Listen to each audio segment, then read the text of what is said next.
Yuk, dukung UFIT TV dengan belanja di UFIT Store. www.ufitstore.com. Assalamualaikum warahmatullahi wabarakatuh. Alhamdulillah, kita berjumpa lagi dalam rubrik konsultasi syariah bersama Ustadz Ami Nurbait. Baik, kita akan membacakan pertanyaan pertama. Assalamualaikum Ustadz. Waalaikumsalam warahmatullahi. Pertanyaannya, saya sering bepergian jauh. Bagaimana cara sholat jamak qasornya? Demikian. Alhamdulillah wassalatu wassalamu ala Rasulillah wa ala alihi wa sahbihi wa mawalah. Wa asyhadu an la ilaha illallah wahdahu la syarikalah wa asyhadu anna Muhammadan abduhu wa rasuluh. Adanya jamak qasar menunjukkan bahasanya Allah Subhanahu wa taala memberikan keringanan yang sangat besar bagi kaum muslimin, terutama ketika mereka berupaya untuk menjaga sholat 5 waktu. Dan di situ ada dua hal yang perlu kita bedakan, ada jamak, ada qasar. Ini bukan satu kesatuan, sehingga bukan syarat jamak harus qasar dan sebaliknya qasar harus jamak. Tapi ini dua aturan yang berbeda. Apa itu jamak? Jamak pengertiannya adalah menggabungkan dua waktu sholat yang memungkinkan untuk digabungkan. Dan hanya ada dua waktu yang boleh digabungkan, zuhur dengan asar, maghrib dengan isya. Sedangkan subuh tidak bisa digabungkan. Subuh tidak bisa digabungkan dengan isya atau digabungkan dengan zuhur. Kalau dia digabungkan dengan isya berarti sholat subuh sebelum waktu. Kalau digabungkan dengan zuhur berarti sholat subuh setelah waktu, sehingga dia sholat sendirian. Sementara qasar pengertiannya adalah memendekkan sholat rubaiyah yang jumlahnya 4 rakaat. Hanya sholat rubaiyah yang jumlahnya 4 rakaat dipendekkan sehingga dikerjakan hanya tinggal 2 rakaat. Karena itu ketika ada orang yang melakukan sholat jamak qasar, berarti dia mengerjakan sholat 4 rakaat menjadi 2 rakaat dan digabungkan antara zuhur dengan asar atau maghrib dengan isya. Dari pengertian ini, maka yang tidak bisa diqasar ada 2 sholat. Pertama, sholat subuh, dan yang kedua sholat maghrib. Karena dia tidak bisa diparuh. Kalau sholat subuh, tidak mungkin orang sholat 1 rakaat. Karena jika itu terjadi, dia sholat witir. Sehingga dia harus tetap 2 rakaat. Sementara untuk sholat maghrib, tidak mungkin bisa diparuh. Karena nggak ada istilah 1,5 rakaat. Sementara maghrib 3 rakaat. Sehingga yang bisa diqasar hanya 3.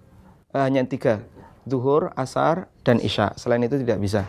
Saya pernah menyaksikan ada orang yang salah paham dalam masalah memahami qasar.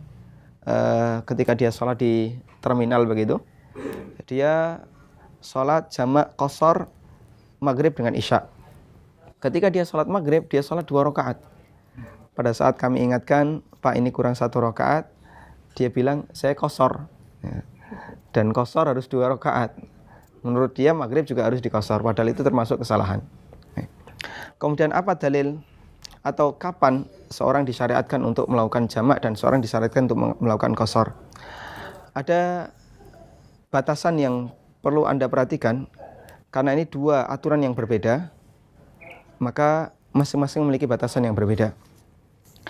Untuk qasar yang perlu kita tanamkan adalah qasar sama dengan safar. Qasar sama dengan safar. Artinya kalau orang mau qasar, maka syaratnya 1, dia harus musafir. Kalau dia bukan musafir, maka dia belum boleh qasar. Sekalipun dia sangat capek, sangat lelah, bahkan meskipun dia sakit, kepalanya pusing, tidak bisa sholat lama misalnya, tapi dia tidak musafir, ketika sholat zuhur tetap wajib 4. Ketika sholat asar tetap wajib 4. Demikian pula ketika sholat isya, tidak boleh qasar di situ. Ketika dalam perjalanan atau sudah sampai? Yang jelas dia harus dalam kondisi safar. Nanti kita akan jelaskan kapan batasan orang bisa disebut musafir. Maka di sini yang perlu kita perhatikan adalah qasar sama dengan safar. Kalau Anda musafir, silahkan qasar. Tapi kalau Anda tidak musafir, maka Anda tidak boleh qasar. Apa dalilnya? Dalilnya adalah keterangan dari sahabat Ibnu Umar radhiyallahu anhuma. Beliau pernah mengatakan, sahibtu Rasulullah sallallahu alaihi wasallam fakana la yazidu ala rak'ataini fi safari wa Abu Bakrin wa Umar wa Utsman kadzalik radhiyallahu taala anhum. Kata Ibnu Umar, aku pernah bersama Rasulullah SAW dan beliau tidak lebih melakukan salat tidak lebih dari 2 rakaat ketika beliau sedang safar. Dalam arti salat yang 4 rakaat dikerjakan hanya 2 rakaat ketika safar. Demikian pula Abu Bakar, Umar dan Utsman. Kadzalika beliau melakukan yang sama ketika safar. Ini dalil bahasanya pada waktu orang yang safar dia diperbolehkan untuk qashar, dan qashar sama dengan safar. Kemudian yang kedua yaitu jamak. Batasan dari jamak adalah jamak sama dengan butuh. Jamak sama dengan butuh. Makanya sebagian ulama mengistilahkan jamak dengan sunnatun aridah. Sunnatun aridah artinya amalan yang dilakukan secara insidental ketika orang butuh untuk melakukannya. Kenapa jamak hanya boleh dilakukan ketika butuh? Karena pada hakikatnya salat itu dikerjakan tepat waktu. Dan Allah Subhanahu wa taala mensyariatkan salat dan Allah memberikan batas waktunya masing-masing. Kata Allah Subhanahu wa taala, inna salata kanat 'alal mu'minina kitaban mauquta.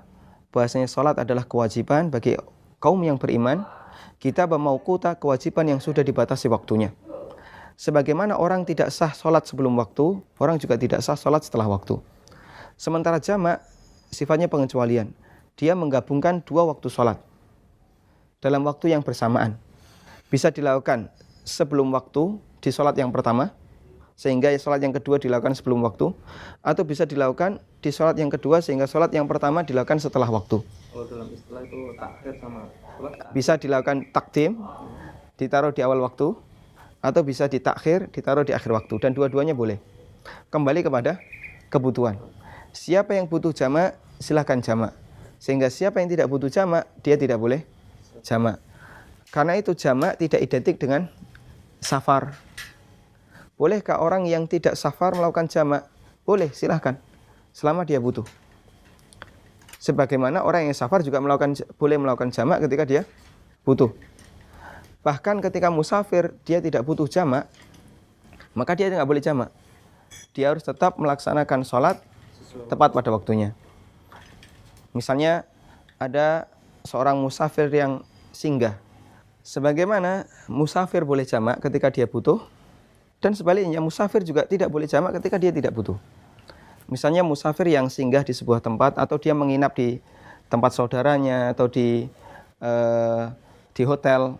Sementara di situ kondisinya longgar, dia tidak mendesak, waktunya lapang, maka dia bisa melakukan sholat 5 waktu tepat waktu. Setiap adzan dia nganggur, dia kosong. Dalam kondisi ini dia tidak boleh untuk melakukan jamak. Kalau qashar dia boleh. Sehingga belum tentu antara qashar dan jamak digabung. Tapi kalau musafir itu betul-betul butuh jamak, misalnya dia dalam perjalanan, kalau dia harus tepat waktu akan kerepotan. Karena dia mungkin masih di jalan, nanti nggak bisa mampir masjid, atau nggak dapat air wudhu, maka dia boleh jamak. Dan di saat yang sama dia qashar. Pada kesempatan itulah dia menggabungkan kedua-duanya, jamak sekaligus qashar. Ini batasan yang perlu kita perhatikan. Sekarang mungkin Anda akan bertanya, apa dalil kalau jamak itu harus sesuai kebutuhan?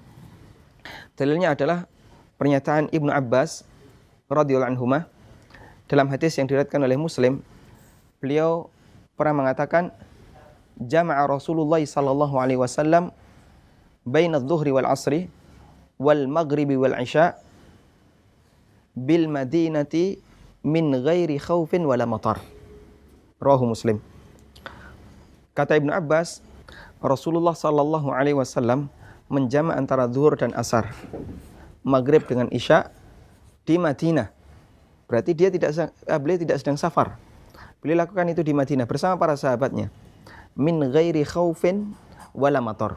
Bukan karena alasan takut, bukan karena alasan suasana genting, misalnya ada orang dari luar yang mau menyerang, wala matar, dan bukan juga karena alasan hujan. Ketika Ibnu Abbas ditanya, kenapa Rasulullah SAW melakukan itu? Kata Ibnu Abbas, kaila yuharrija ummatahu. Karena beliau tidak ingin memberatkan umatnya. Berarti ini dalil latar belakang kenapa Nabi SAW melakukan jamak di Madinah adalah karena beliau ada sebab, butuh beliau, yaitu tidak ingin memberatkan umatnya. Karena itu dalam masalah jamak ketika orang butuh silahkan, sekalipun dia tidak sedang safar. Misalnya ada orang yang sedang sakit, ya, ada orang yang sedang sakit, kemudian dia butuh untuk istirahat lebih panjang, akhirnya dia sholat maghrib sekaligus jamak dengan isya, terus dia tidur. Mungkin sampai subuh dia baru bangun. Atau ketika ada orang yang mau menjalani operasi atau persalinan, sementara dia belum keluar nifas misalnya, kemudian dia ingin melakukan sholat, maka bisa dijamak, biar nanti rentang waktunya lebih panjang, karena sesuai kebutuhan. Kemudian apa batasan musafir? Jadi musafir, ulama berbeda pendapat tentang batasannya, dan kita gunakan pendapat jumhur ulama. Jumhur ulama mengatakan batasan safar adalah ketika orang sudah melakukan perjalanan dalam jarak sejauh 4 barid. 4 barid itu kalau kemudian dikonversi dengan ukuran di zaman kita kurang lebih 80 kilo. Ketika seorang sudah melakukan perjalanan sejauh 80 kilo, maka dia sudah berstatus sebagai musafir, dan pada saat dia sudah keluar dari kampungnya, sudah keluar dari negerinya, maka dia sudah boleh qashar. Sebagaimana Nabi SAW melakukan qashar di Dzulhulaifah ketika beliau menuju Mekah. Kata Anas bin Malik radhiyallahu anhu dalam hadis riwayat Bukhari Muslim, "Shalla Nabi SAW bil Madinati arba'an wa bidil khulaifati rak'atain." Kata Anas bin Malik, Rasulullah sallallahu alaihi wasallam di Madinah beliau salat 4 rakaat. Kemudian beliau salat di Dzulhulaifah 2 rakaat. Kenapa di Dzulhulaifah beliau sudah salat 2 rakaat? Artinya sudah qashar. Karena jarak atau karena ketika beliau sudah di Dzulhulaifah, beliau sudah keluar dari Madinah. Padahal jarak antara Dzulhulaifah dengan Madinah masih sangat dekat, kurang lebih 10 kilo. Atau mungkin lebih sedikit. Hanya sejarah itu Nabi SAW sudah qashar. Berarti beliau sudah status sebagai musafir. Maka orang misalnya keluar dari Jogja dan sudah meninggalkan seluruh kampung Jogja, bagian dari Jogja, meskipun jaraknya masih dekat dengan batas kota Jogja. Kalau Prambanan dia masih masuk wilayah Jogja. Kalau masih sekitar Klaten masih masuk wilayah Jogja. Misalnya dia sudah agak ke timur, mungkin mendekati Solo, ya, maka dia sudah boleh melakukan qashar ketika dia mau melakukan perjalanan jauh sejarak 80 kilo. Misalnya dia mau ke Sragen, ya, ke arah timur, ke arah Sragen, atau ke arah Surabaya, keluar dari Jogja, dia sudah boleh untuk melakukan qashar. Wallahu ta'ala alam. Ya, semoga bisa dijadikan panduan, karena masih banyak kaum muslimin yang kebingungan tentang masalah 2 hal ini, antara jamak dan qashar. Terima kasih Ustadz atas jawabannya. Demikian pemirsa jawaban Ustadz Ami tentang permasalahan jamak qashar. Mudah-mudahan kita bisa mengambil manfaat. Kurang lebihnya mohon maaf. Wassalamualaikum warahmatullahi wabarakatuh.